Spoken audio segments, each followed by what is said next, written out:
101, its advertisers and sponsors, or its listening audience. Listener discretion is advised.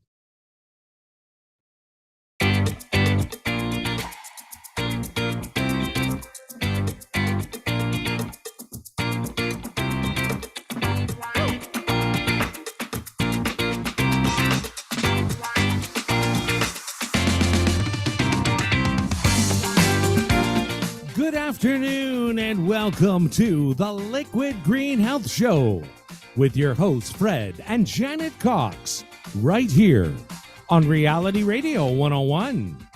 To get on board right now, send us an email. Our email address is liquidgreenhealthshow@gmail.com.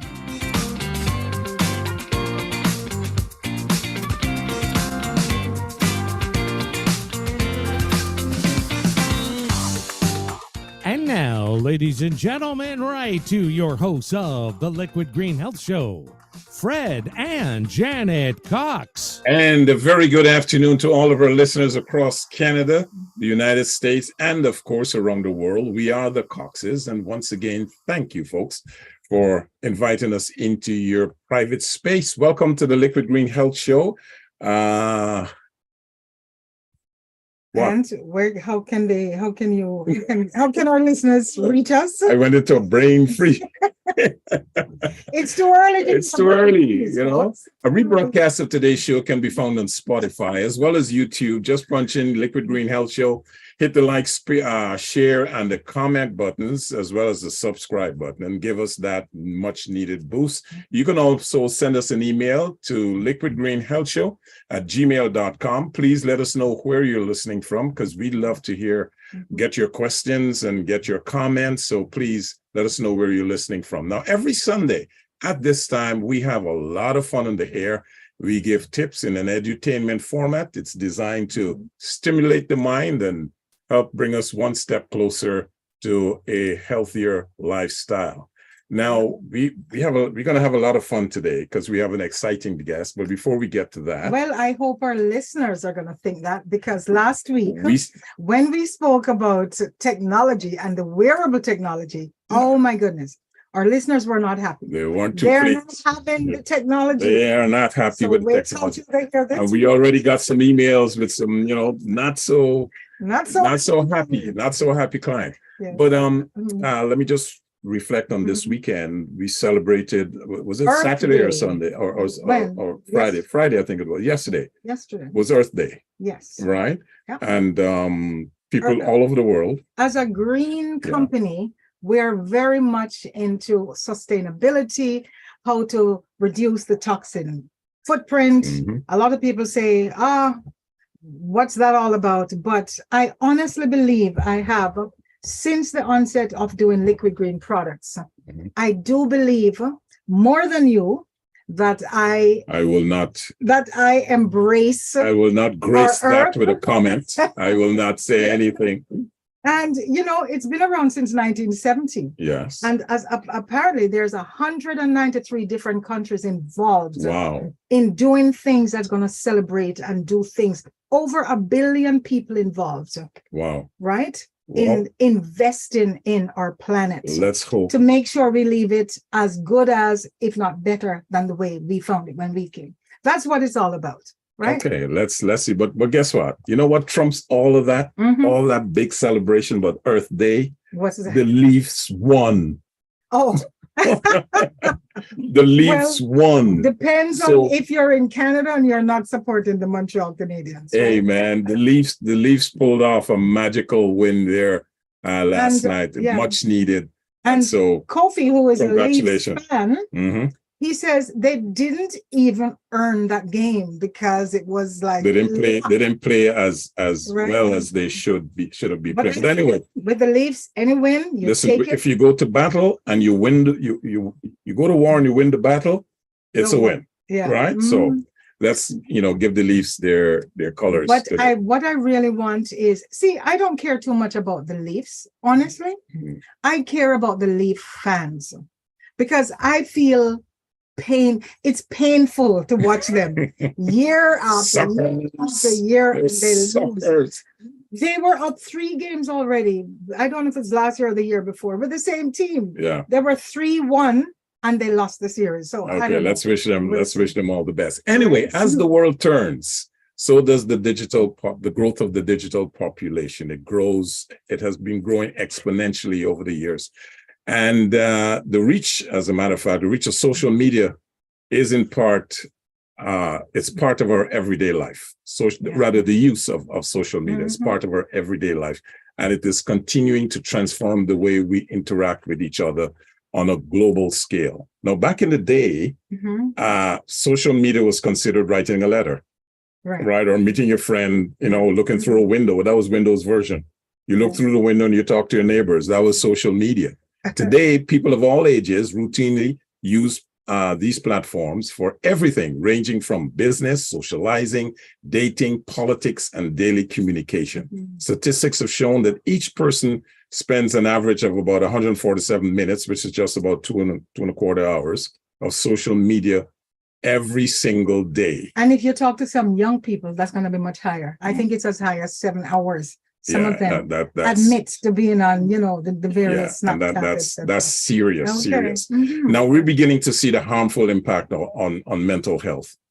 Things like loneliness, anxiety. Like remember, was it last night we were looking at a show where they were interviewing teenagers and the impact, how they feel when people don't, press that like button. Right. And we're going to hear all about that, right? Yeah, right. So, that anxiety and the fear of missing out, the social comparisons and depression, yes. Right? So that is what we're faced with. So social media has undoubtedly integrated itself into society. But the big question that remains is on how to properly negotiate our relationship with it. Yes. Hopefully, our guest today, this evening, can help us understand the ways to navigate through, or if possible, around this technological monster in our midst. You said hopefully, and I'm sure it's not going to be a hopefully. I am convinced that our guest, none other than Wayne Hinds. And Wayne, we have only met you, less than a month. I think it's just about a month that we first spoke. Yeah, it's about a month. Yeah. And you were on a show with a friend, Akeisha Wilson, and Akeisha actually runs the Sisters Keeper Book Club. And I have been meaning to get on that show every Tuesday night because they have an awesome arrangement of books that they read, like the Oprah Book Club, right? Yeah. And it's funny, the one evening I saw what they were talking about, and I said, I cannot miss this one. And there you were, and Frederick and I almost had a fight on the show, as usual. Yep. So different views about AI. Look, we talk about Facebook, right? 4.5 years before Facebook actually reached 100 million people. Right? And then there was Instagram, only took 2.5 years. Now, with the birth of ChatGPT, which we will mention, that apparently took 2 months to reach 100 million people. Yeah. And you are the expert. You're going to guide us through for our audience, our listening audience, mostly listening, but we do have some folks on YouTube, as you mentioned, right? So let me talk a little bit. Your bio was quite lengthy, because I know you're a busy guy, right? And we want to get to the questions. So I'm going to come to condense your bio. But you're the founding, you're a technology specialist. You have over 20 years in the data and analytics field, correct? That's correct, yeah. And you're passionate. I can tell, I know our audience is going to be able to tell that you are quite passionate about the technological innovations that have driven data analytics, AI, and the impact that it has on us and our businesses, right? You also are the founding director of 2020 Insight, which is a consulting and marketing company. I know you make websites and all these digital things, right? You do business analytics, you digital marketing to help assist businesses in making decisions. You help them by leveraging their data. And I know data is the big thing. Right. Wayne, you are the president of Truth Communications, which is media and publications. And I have already spoken to you after that first night. We have a couple of ideas for books coming up, and I think I can say we're going to definitely be investigating getting our first book. I said our first book or books out. All right.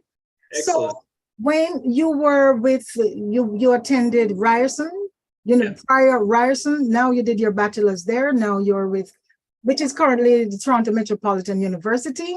And you're not only you also did the big data analytics with that, in that space, but you also have another side to you, and that's your philanthropy. I don't know where you find time, but I guess like all the big CEOs, everybody in tech, you do find time to serve in your church, the men's groups, and you also have worked, which I want to talk to you more about that probably off air, about the MissionFest that you were involved with in Toronto. So without further ado, I want to welcome you to the show.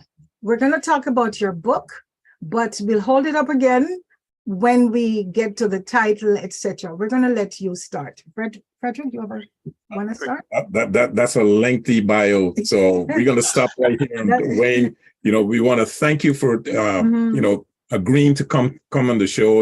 Like Janet said, you're an extremely busy person, but you've taken the time to grace us with your presence. So the floor is open.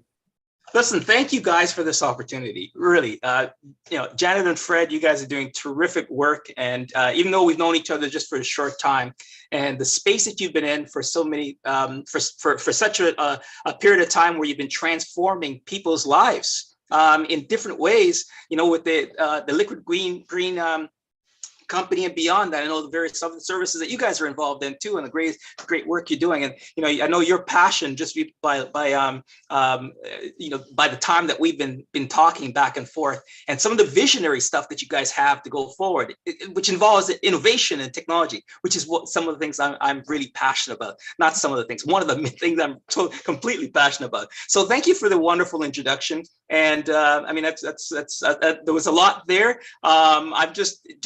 It's honestly, I'm just dabbling in so many things, and you know what? It's good because they really align with who I am, and it feels good when you're doing things that you enjoy and you're passionate about. Right. So yeah. So again, thank you for the welcome and the intro. So Wayne, you're Janice said you're a technological guru, and I tend to believe that. See, you love to see how technology impacts every area of our lives and how it is responsible for innovations that are changing our world by driving efficiencies, connecting us, and it is creating a rapid shift in social habits. Absolutely. You're also concerned with the impact of social media and AI. Yes. As we become entirely dependent on these systems and technologies. And it's in your book. We're going to be talking about that. Your book explores, from the little that I've read about the book, it explores the importance of personal data, how it is used to shape the future of business and society. What is your biggest concern when it comes to that related to health? Yeah, so that's a loaded question, because you know what, I've put everything into this book of the many years, and I won't date myself here by talking about how far back, but let's just say over the last 20, 30 years of my journey in technology, and just my own personal journey of seeing our world be transformed and the evolution, if you will, as we go about our day-to-day business, but also to seeing innovation impact us in so many ways. And where we are, fast forward to where we are from where we were, 20 years ago. You look at that, and we've been immersed into this digital age, and the digital age brings so many good things to it, right? And by the way, I'm here to share some good things. Not yes, raise some concerns, but also to share, the pros and cons, and to allow your audience to really make the decisions on their own.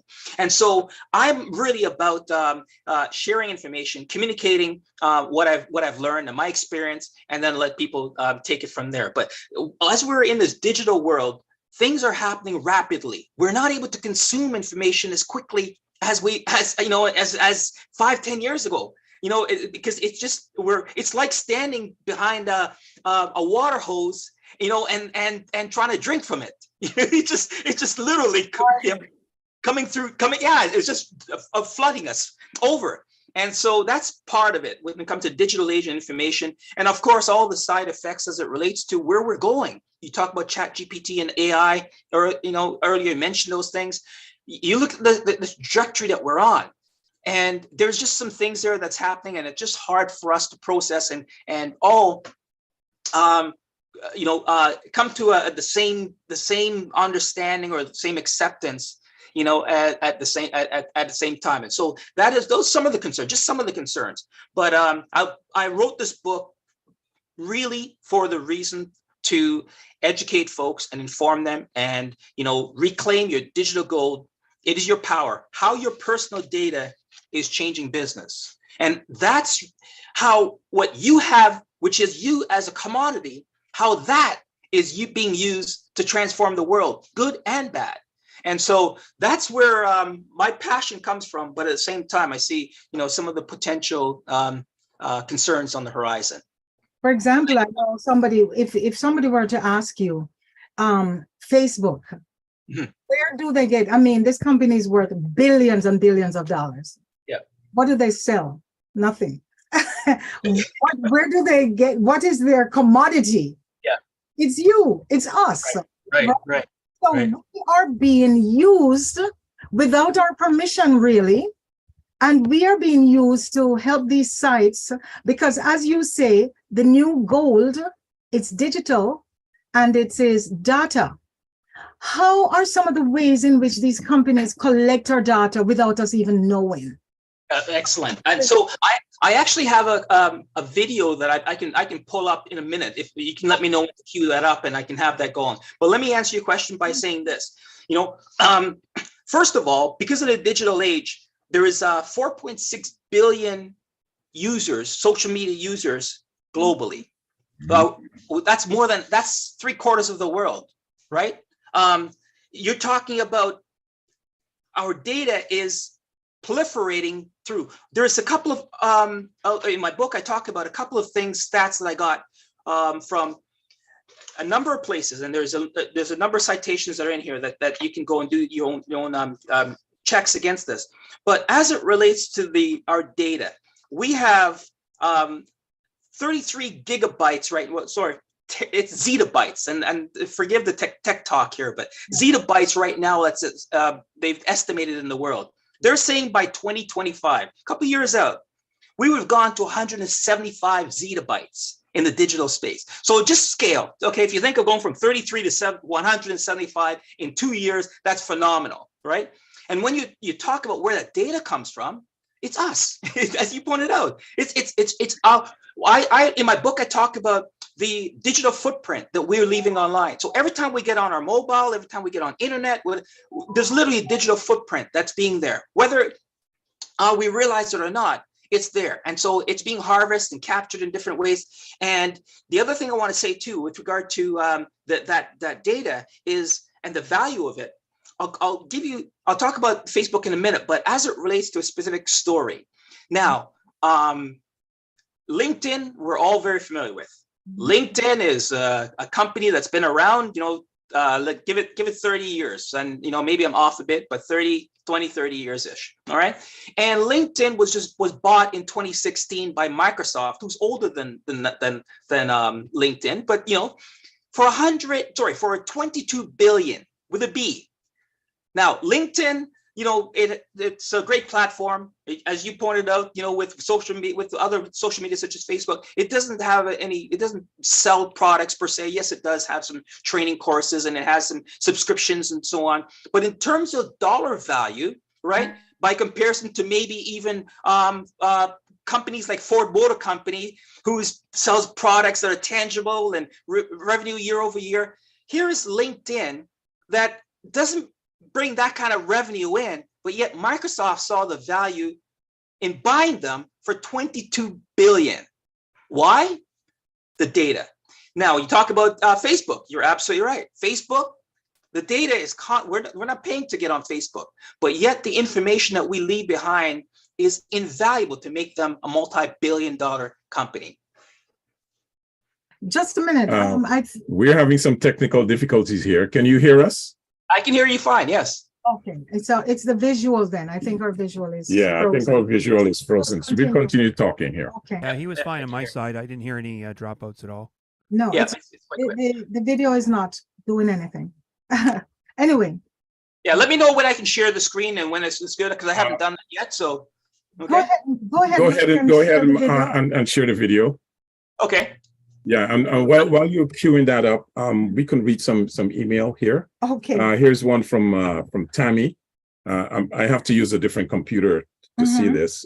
Janet, you probably can. Okay, let's start. Let's start with the first one that we got. Yeah. And this one came in earlier, and it says, social media is. Are we? Yeah, here? keep going. Yeah. Social media is, in fact, and it's the. Not the. It's, I don't want to swear on air, but you know the word, right? It's messing us all up. Back several years ago, this type of media was not available to us, and we just watched the news on TV. But back in the day, they're much more accurate. The news just reported the truth. Oh my goodness, we could have a whole show on that. Mm-hmm. Whatever happened, they just reported it to the world. Now, the major CNN, NBC, CBC, etc., all put their liberal take on it. Shame on them all. And we know we could debate that email, because what is truth, right? And how do we get it? And how did we know we were getting the truth? That's one of the good things that social media has done to open airways. Are we ready? Yes, we're ready. We're ready. That's a very good point, and I would love to get back to that, because that is so true. Truth, in some respects, is under attack, and but at the same time, it is giving a voice to more people than ever before. So let me just play this. We know that Google is tracking us. Yeah, go ahead. In the meantime, we will try to correct our difficulties at this end. Learning about us throughout the day. So here's what we're going to do. We have two identical phones. The only difference between these two phones is this one is in airplane mode. Both of the phones lack a SIM card, and they haven't been set up to access any Wi-Fi networks. So for all intents and purposes, these phones have no connection to a data network. We're going to keep them with us throughout the day. And while I travel around DC, we're going to figure out just what Google is finding out about me. Our first stop, Sim's Convenience Store, just outside our Fox Bureau, for a quick coffee. From there, we took a walk to the Capitol and took a quick walk around the Senate office buildings, and then decided to hop in a car and head around town. Hello. We're going to the Children's Hospital, please. To run our test, we had to do more than walk the block, so we took a tour around our nation's capital. First, due north to the Children's National Medical Center Hospital, then west to St. Albans School and the National Cathedral. Our tour around town was a 14-mile journey that lasted more than an hour. The entire time, the phones had no access to the internet. Oh my goodness. Not a Wi-Fi connection and not any cellular data service. It almost seemed quaint to assume that Google wouldn't even be able to collect data on me. Let's head back to the bureau, my friend. Oh, that church is beautiful. Google's business model is simple. Collect data on its users and then use that data to sell targeted ads. It's a business model called surveillance capitalism.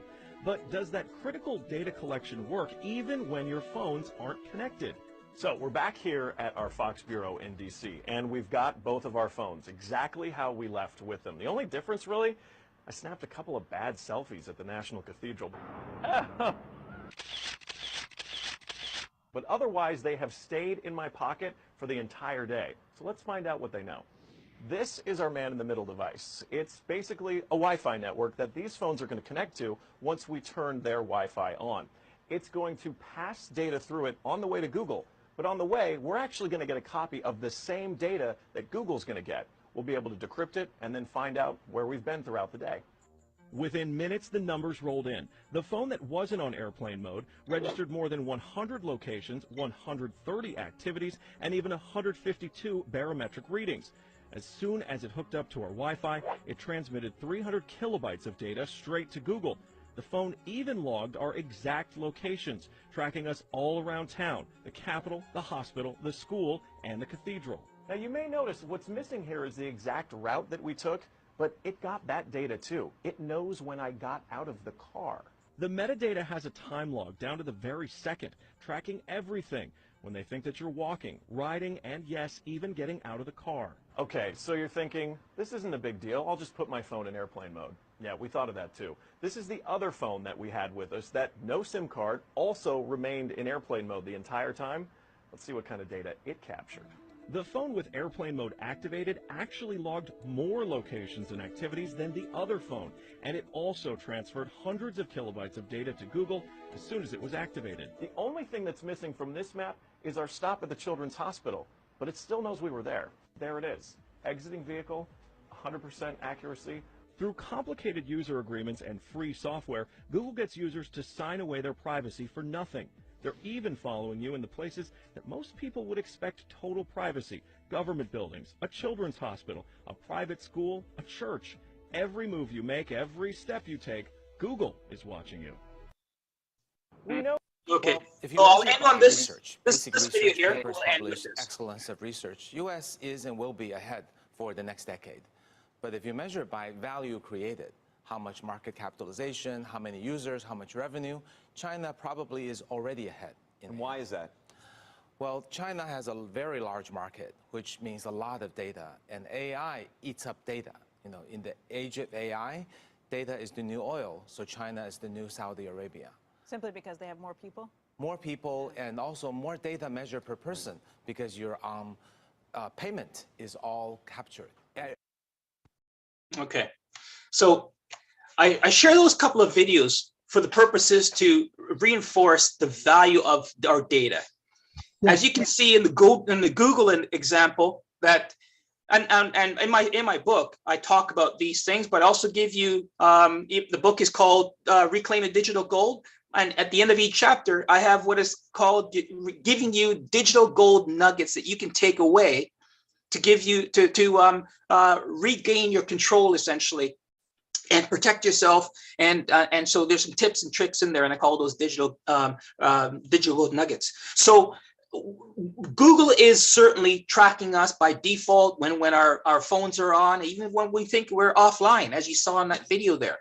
And then the other video we talk about, we're showing you that data is so valuable that everything is digitized, and when you get this digitization, you can get any amount of information you want from it just by analyzing it. Of course, artificial intelligence is the quickest way to do that, and so that AI, and that's the tool. One last thing I'll just say on this here, just to drive this point home. In 2017, and I refer to this in my book, The Economist wrote an article. Now, Economist is a well-known magazine, as you know, an organization. And what they said was that data has surpassed oil as the world's most important commodity. This is 2017. Now, we know oil, we get gas from oil, we get all these byproducts, our roads, there's so many things that comes from oil, and the world runs on oil. But now they're saying, they did their analysis and concluded that data is more valuable than oil. Wow. Yeah. They're going to go back to that point about what you made about data being captured in Facebook and all these other platforms, LinkedIn, etc. Great. And if we were to bring it back now to how it impacts on us personally. Mm-hmm. So there are some really good things, because there is, when a new platform comes on, there's always a goal that it will be to help us, to help forward the race. That's the intended goal. Yes. By the makers. But then things happen and the intent is not, the actuality is not really upheld as it should be, yes. Right? Yeah. So I know in your book, you devote a whole chapter 6, and oh my God, folks, we have been waiting on Amazon to give us this book. Guess when the book came? Today. Just a few minutes before we went on air. So we are going to be reading the book, but you know the book very well. And I know if we look at chapter 6, just by browsing through, and you mentioned that you created a whole chapter on the social media and how it affects us, both for the good and for the bad. Yeah. And one of those areas was in creating and maintaining social relationships. That is a double-edged sword, because when social media at the dawn, it was, oh my goodness, we're going to be able to connect with our friends globally. Yeah. We're going to be able to talk with our family all the time, and our relationships with business. It has made those things a lot easier. Absolutely. I mean, it has its pros and cons. Yes. It has made it easier to connect, more convenient, right? So but it's the misuse of the tool that is causing the problem, and the misunderstanding of how to use the tool. Okay, because what the experts say is that, and Wayne, you're going to help us clarify this, is that the more we think we're connected, is the lonelier we are. That's one of the things that we talk about. People on social media, they look like they're having a fantastic time, and they're showing, and they're doing all sorts of things. Yeah. But truth and in fact, the more time you spend on social media is the more unhappy you are and the lonelier you are. Can you explain that conundrum? Let me just kind of take you through that chapter, because that's exactly what the point of that chapter is to show us that social media has a great deal of positives and a lot of upsides. And, the intention behind the development of it, yes, is for connectivity, is for us to be the world somewhat smaller, if you will, and all those things are being fulfilled in different ways. But there's also, the flip side of that. So, some things, such as you mentioned, relationship, maintaining personal relationships, finding your voice on social media, being compassionate and showing generosity in action. These are some very positive things that we use social media for. And it's let's face it, because we're in a digital space and because we're so connected, it expedites those things. Okay, so it allows you to come through. One of the challenges, though, is that the to be authenticate. It's difficult to really grapple with somebody on the other side if you don't really know them. Yeah. Right. So there's the kind of two-edged sword. You build relationships with people that's there's that trust factor, there's that. But when it comes to people you don't know and so on, there's a whole different angle when it comes to using social media. And so those are some of the challenges in the relationship side. But I'm just going to quickly just scan through some of the other points here. Pros and cons, improving interactions with people, information dissemination. Look how the speed in which we can get information out now. Wonderful. You need to make a broadcast or announcement and so on. Out it goes. For business use social media for to understand their customer base better than ever before. Your customers are where, for the most part, they're on the digital platforms, and to be able to assess them and engage with them, survey with them or talk to them. How better to grow your business than to reach the audience that are right there that needs to hear that. Wayne, I'll just stop there. Yeah. But businesses, I am sure if we were to talk to some folks back in the days with Sears, where the phone that said reach out and touch. Yeah. I think so many businesses have lost that personal touch. They don't get the phone calls. Yes. They get a robocall. Or they don't hear the human. How extreme is it? It is, right? Yeah. When you try to reach a company, and sometimes in frustration, I said, I want to talk to somebody human. Yeah. A perfect example, take the banks, for example. Yeah. There was a time when you had a payment coming out of your account, and if, God forbid it was a cent or 4 or 5 cents short, the tellers would make the correction and they would allow that payment to go through. No. Today, AI does not allow it, right? Because it does not recognize, that, okay, the pay could go through. Because it's only a few cents. It's only a few cents. But because there's no compassion. Yeah. And because of what AI, what the social media has done is remove that compassionate feeling for people.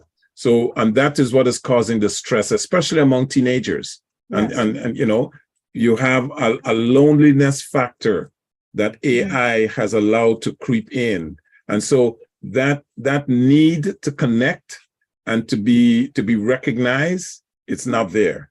Yeah, so it is an element of our behavioral habit shifts. Yeah. So you talk about companies, for example. So companies have shifted from the phone service, for example, for customer service interaction, to digital. And so when you go digital now, there's efficiencies to be gained from that. But to your point, that human element is somewhat removed. You know, so before, when it used to be, because, and let's face it, okay, from a business, I'm a business guy. From a business perspective, you know, hiring people to man the phones and have, you know, that costs more than if you could, you know, say, go to a website to navigate, and you can still get the same results eventually, you know, to your point. But so you're right in that the human element, and you're seeing the transition and the shift of this. This is what we're having is wonderful about this conversation, is that you can start looking and seeing how we're evolving and how we're shifting and relying more on technology. But though that's the pattern, the habits that the platforms have helped create, and we've been consumers of that, but contributors to that too. And so you're right in that it is a shift, and companies, even though they have benefit from the social media, there is that personal element that has been sacrificed. And as a result, if you start projecting where we're going with the introduction of AI, and again, we're jumping ahead here, but AI is even more impersonal. Right. Even though it is perceived as personal, it's even more impersonal. So before we jump that far ahead, though, let's go back to your question about the some of the emotional and mental aspects of this, because it is really, really important for your listeners to see that there's both pros and cons. But when it comes to the aspects of the negative implications of social media and there are things such as negative effects, whereby you can have depression and anxiety, and I refer to this in my chapter. I'm just kind of skimming through this just to bring a quick highlight to some of these points. Depression and anxiety, because simply you may think that you want to. There's all this stuff that's curated on social media that's meticulously done, and you start watching it, you start comparing yourself to it. Just as an example, because you're seeing what the algorithms want you to see based on your likes and habits, and so it's learning about you. The platforms are learning about you, so they start feeding you stuff that adds to your sense of I'm this is wonderful. Or you start comparing. Mm-hmm. That's one of the dangers, right? For absolutely. For young people, I know you'll go on a vacation and you'll take a picture, and before they put that picture out, they Photoshop it. They pull in the waistline, they big up the boobs, they push out the bum. You know what I mean? So it has to look so perfect, like all the other images they see online. And you go to a restaurant and you see friends hanging out. I haven't seen you in 2 years, and we meet. And again, especially the younger people, they're on the phone. Yeah. So you're sitting with somebody live for a real relationship, but in fact, you're taking the picture of the food to send to the world, to hope to get some likes on it, where you're not even enjoying the meal with your friend, Yeah. So absolutely, and that's the behavioral shifts. Yeah. So you look at that in the context of before and after, or before and present. You go to a restaurant, you sit down, you engage with somebody, you look eye to eye, you're talking, you're catching up, and so on. But now young people, or any generation actually, to some extent, they've all been fallen into this trap. You go and you sit and you start taking out your camera for taking pictures and so on, and the conversation piece is less than. It may get to it, but it may be less than. And instead, you're informing the world, right, about your activities, because you're creating. And so that's a behavioral shift. Some of the things that you asked me earlier, what sort of some of my concerns, this is kind of thing, where we're going with this behavioral shift and the impact on that. How do we get around it? How do we train ourselves to not to be a slave to this type of technology. Yeah. Because that eventually is what is going to happen. Because last night, Frederick and I were discussing last night the fact that, he said, it's not about the tool, it's not about the technology, it's about our use of it. Yeah. But I think that for parents, for example, we say parents should be able to control their children. They should be able to restrict the amount of the hours they watch on, or the gadgets they have. I mean, our 4-year-old and 7-year-old grandkids, like most others, they have their own iPads and they have their time and they watch. And that, but for parents, some parents, especially with the teenagers, they don't know as much about the technology as their kids do. And that answers my question. It is not the tool, it is the use of it and the understanding of the tool, but it starts at home. But the parents don't understand as much as the kids do. So when you're trying to input a parental control, the kids have to work it for the parents. And parents don't know some of the things that are happening in those chat rooms. And how, do they go to bed with their phone? When do they actually go to sleep? It's very There's difficult. a whole new world when it comes to So no, go ahead. Sorry. I'm done. So I was going to throw it to you. So you're talking about so many things altogether, because and it's very real, and I commend you for that, because these are real issues. And the gap, so the generational gap, okay, which I talk about in my book and so on, that's certainly one. Also to the just the knowledge gap that's global. When different countries, some people have access to internet, some people don't. I mean, there's educational gap digitally. Some countries are very advanced digitally. So there's so many things wrapped up into what you're pointing out there. And then Fred asked, about how do you overcome or address some of these things. So here's what I'll say, just in kind of a synopsis of the couple of points that you brought out here. For one, I think that education is the most important thing. We have to be informed. We have to help get on. I had used the analogy a number of times about the train leaving the station. The train has left the station. Technology train, as the analogy. Okay, it's going with or without us. It's gone. So it's out of the tube. Listen. I have a better analogy. The monkey is out of the bush. Okay, all right, yeah. So guess what? You can't put it back in. Okay, you can't go. You have to adapt. You have to adjust. Now, when I say I have to, the best way is through knowledge and understanding, not fearing it. Some of the issues that social media brings about and other platforms and digital technology and so on is things of like talk about anxiety, cyberbullying, and fear of missing out, these types of things. And we can delve into those more. I just want to throw these out. Fear of missing out is one of those things where people go, oh, I want to see what people are doing, so I'm constantly on my mobile. I'm constantly checking. Did I miss something? They've got the notification, ding, ding, ding, and they're constantly, so they're slave to it. And Fred, you alluded to that. Now, what we do is once we have that information, we can then act. How do we go about giving ourselves guidance?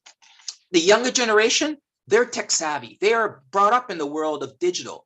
You look at your grandchildren, as for example, everything is digital for them. They don't know anything outside of the tablet and the digital world, because that's their world, and that's where we're headed. So again, the train has left the station, the monkey's out of the bush. These are things that we have to adapt to. Now, what you can do, when I'm using the analogy of the train for a moment, is that you can get on the train, you can educate yourself and know what the stops are that are coming, where you can have an impact. You can make some decisions. So perhaps we can go about creating forums or conversations piece and so on, where we can influence some of the decisions that are being made. Recently, I'm just going to fast forward a bit. Recently, with AI, it's been loose on society. Only a few months, and now there's Chat GPT and Bard with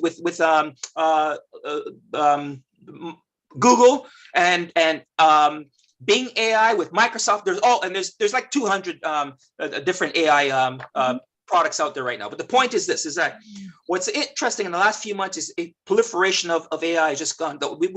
we can't absorb it fast enough. So it's taking over. And AI, which I talk about in the book, needs data. It consumes data. Like you and I eat food. Well, AI eats food. You heard that in the video earlier. And it needs more data, more and more data to make it do what it's doing. So what we can, and what happened is recently there was some well-known or big tech leaders came forth and said, whoa, we should put a pause on this. We should put a pause on it. It's happening too fast. We need to be careful. So now that's big tech. But how about you and I, the average people? Well, so we start getting engaged, start educating, form committees, form conversations, educate one another. Don't fear it. Look, as we get information, we actually can act and be a part of the solution to help slow things down or to help direct or maybe decide what stop the train stops at. Well, the problem we're going to have with that is it's going to come right back to governments. I remember hearing that when the dawn of robotics, the whole AI space, the scientists came to an agreement that we will not input anything that will harm other humans. Yeah. That was almost an unwritten or an unspoken code of ethics between programmers. Yeah. But US, Russia, governments, when they think of the arms, for example, in weaponry, right? How are they going to agree to not do something that's going to harm humans? They're going to lose. The arms race is constant, right? Look at what's happening in the war right now. In Sudan. In Sudan, Yep. in Ukraine. In Ukraine. Yep. The weapons that are available are killing actually more people because they're so much more precise, Yeah. and they can take out more people. And nobody right? wants to relinquish power. That's what's going Exactly. to come. So, and that's why it won't stop. And that's why I say it's not the train so much, Wayne. I like your analogy. It's the wild monkey that is out of the bush, right? And that monkey, is an intelligent being that you can't control. It's gonna take a long time to control. Yeah. Right. And that is the problem that we face. It comes down to education, right? It's the young people they're living in a world that is nuts. They're jealous of everybody. They see these people online living these fantastic lives. They're jealous. You just mentioned, Wayne, that they're a slave to missing out. So they spend all their time on social media looking at what they're missing out, when in fact they are missing out because the time is being spent online instead of creating some of those real relationships, right? Yeah. The cyberbullying, that's a big one. And we do want to talk about that for a little bit. Could you get into how that's used in terms of hurting others, especially the high school kids? I mean, they're telling their friends, go kill yourself. You don't look good. You don't, how do they buy into that a child will actually go and commit suicide based on social media? Yeah. And again, I want to be, I want to put things in context here. My passion and my expertise is in data and information, and how the research I've done is really around data and the evolution of data to where it is today, from just a bite-sized nugget to feeding AI as a super tool. When you look at some of cyberbullying and some of the fear of missing out and some of these negative implications on social media platforms and online in general, a lot of it has to do with, again, really the human condition. And if we have an opportunity to do things in secrecy, we'll and social media helps that, right? Or not social media, technology and internet helps that somewhat. So, someone getting on and posing to be someone they're not is easier now than ever before. You know, if you were, if in the days we were growing up, to do bullying, you know, you were confronting someone face to face. Right. Now you're online. There's not that face to face. They can hide behind a computer. They can hide behind an avatar. They can hide behind, you know, a fictitious identity and whatever. And they can throw now. Sorry for this analogy, but throw you know, grenades or bomb or whatever, you know, verbally speaking, right? And you know, and be toxic and not be accountable for it. Yes. That's the bottom line. It's action without accountability, right?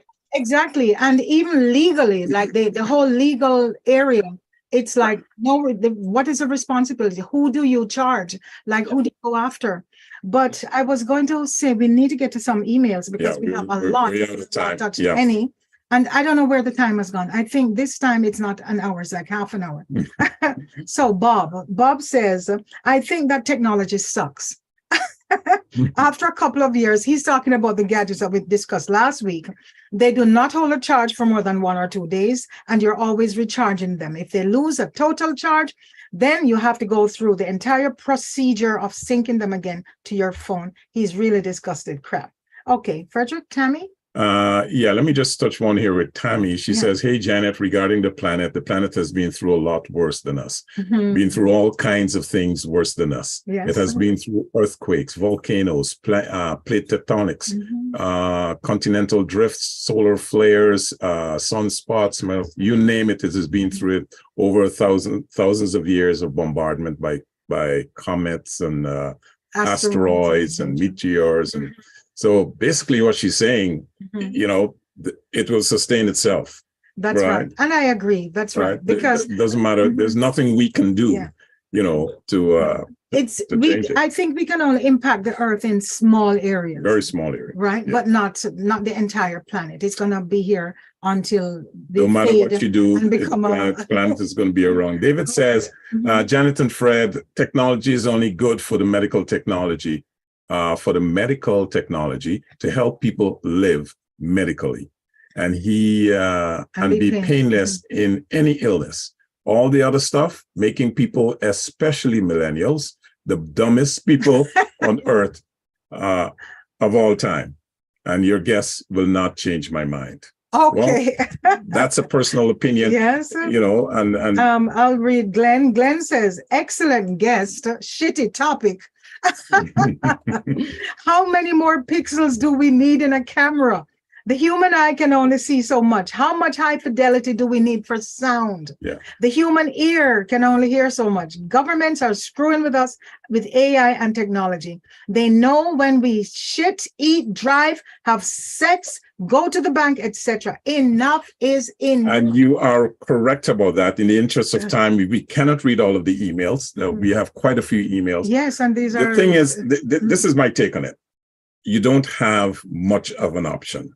Technology is here to stay, like cryptocurrency. Whether you like it or not, it is here to stay. We have to learn to use the tools. That's all it is. It is a tool to supposedly make our lives a lot better and easier to communicate with each other. Yes. But unfortunately, there are individuals or entities out there that will try to make our lives as miserable and difficult as it can be. I need to read this one from Juanita because, Wayne, I'm going to give you a chance to respond to it as well.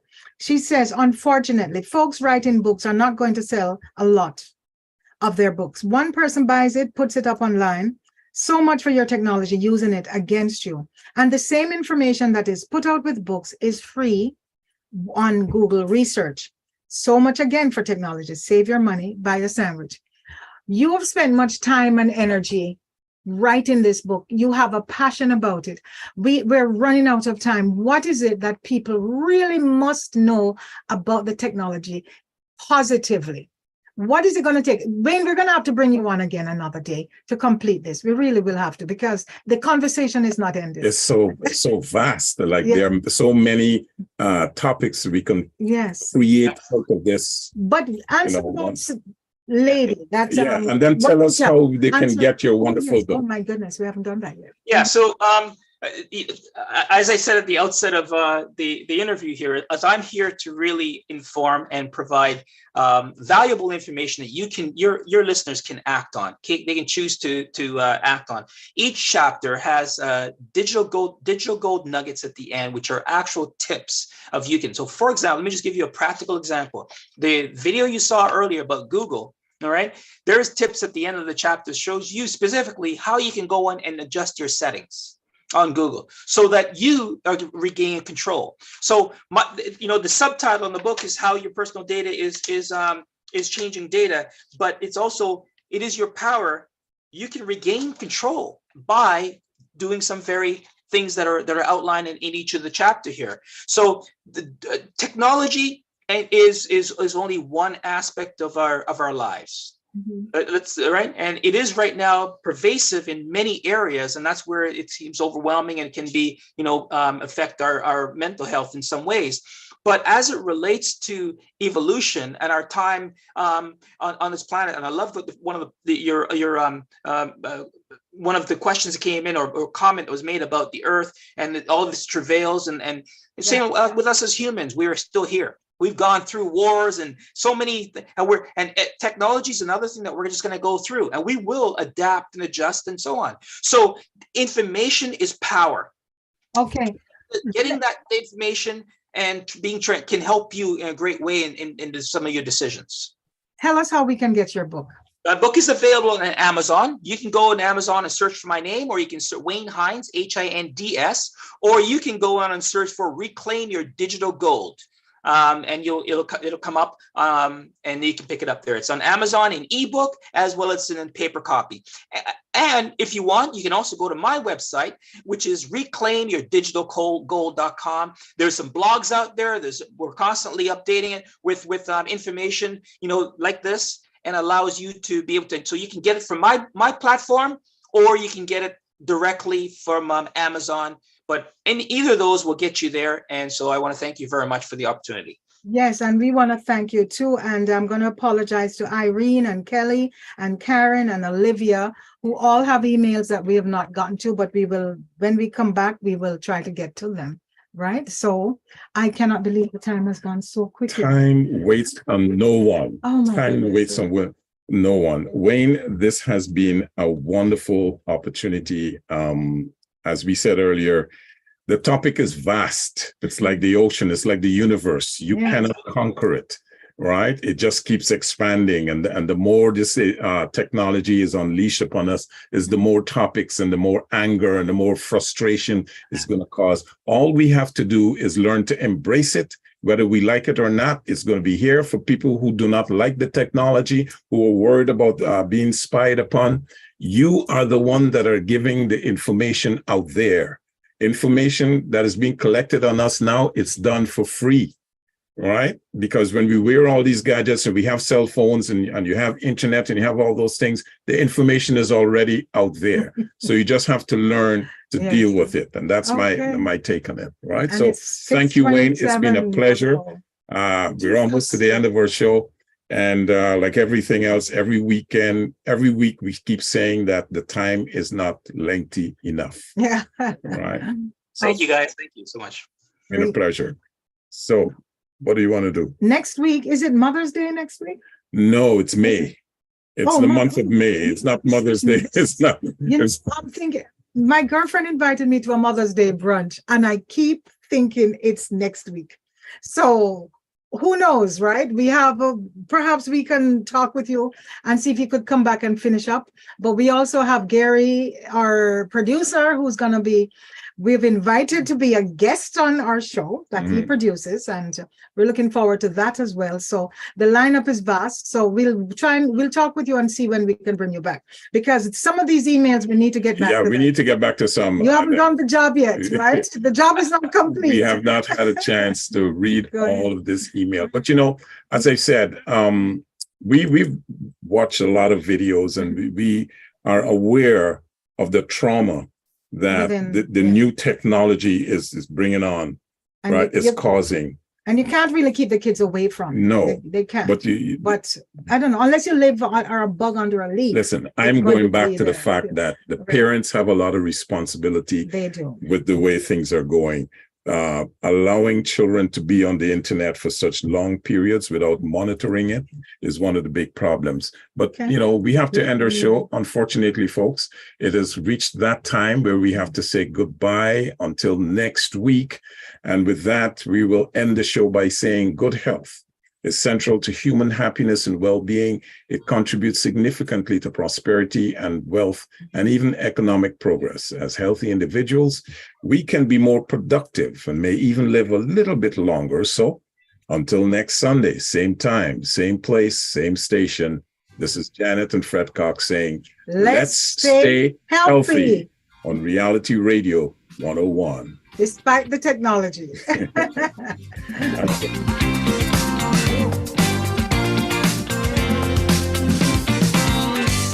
Thank you for listening to the Liquid Green Health Show with your hosts, Fred and Janet Cox, right here on Reality Radio 101.